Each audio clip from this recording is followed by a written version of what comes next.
Yeah. But it's like, it's a double-edged sword because, you know, a lot of the time you get to know these people for a few months at a time and then they go to their next ship and you never see that person again.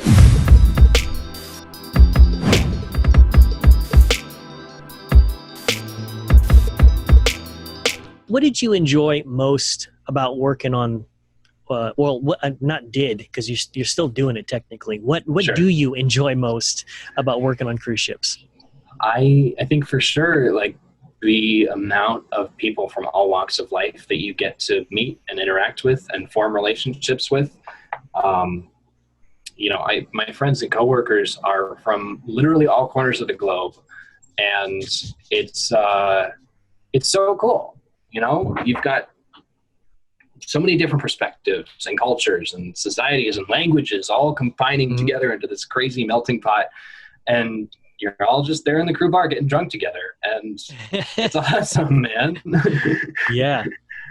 That was. I feel like that for me, especially the whole get drunk in crew bar together. That was really what solidified my positive experience on cruise ships. You know, just making all of these friends.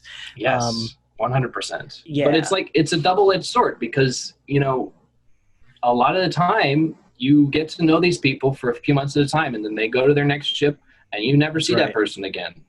And you've got these weird, fleeting, rolling relationships, and you meet new people and old people leave, and you just, like, sometimes if you get really lucky, you'll, like, see somebody from one of your previous contracts and you'll get to hang out with that person again, and it's awesome. But most of the time it's like totally new people coming in and totally, like, all the old people just going somewhere else, and it's like this constant rotation. I don't even know how to describe that feeling when you're on a ship and then all of a sudden, like, you see that person, you're like, you're on this ship? What? Yeah, like, I know. What it's so are cool. the chances? Yeah. It's so cool, man. It's really, really exciting. And it doesn't matter if you knew that person really well or not. Like, the fact that you had this common shared experience from a previous contract and you had talked to each other at least once, like, that in itself is just an amazing feeling, because you're suddenly not alone in this experience again. Right. Well, and you mentioned how fleeting it is as well. My last contract I did, the first 2 weeks I was there, I made I had a buddy of mine, and we were just we became really, really good friends.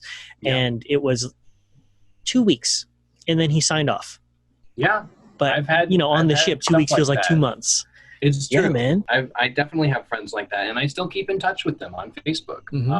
I have people from my first contract. In fact, I was telling you, the guy that does my sound for my YouTube videos right now, I met him on my first contract. He was my sound tech. We worked right next to each other for months. That's awesome. And we're still best friends. He actually came up to visit me in Alaska last year before all this started.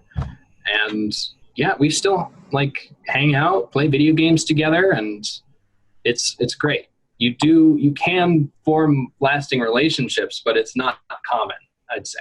Right.